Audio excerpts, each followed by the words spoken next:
Хора, аз съм Калкан Балкан и днес ще отваряме от 1 до 3 8-7 плюс специални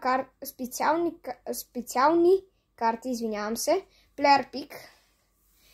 Ще правим статс ревю и нека видим какво ще ми се падне. Добре хора, първия има 85 физикали, 87 дефендинг. На мен ми трябва защитник и ако е Премиер лига или Ла Лига ще е много добре за мен. 77 дриблинг, 72 пасинг, 65 шутинг, 81 пейс. Защо? Хора, не казвам, че не се радвам. Радвам се.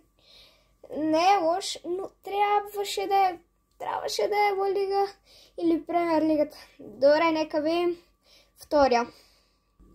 Хора, втория има 8-4 физикали, 90 дефендинг, този пак е защитник, 77 дриблинг, 82 пасинг, 65 шутинг, 76 пейс.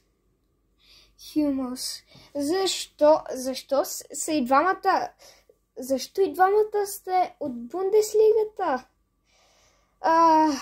Хора, остана ли последна надежда и това е третия. Да се молим поне той да ни извади от тази ситуация.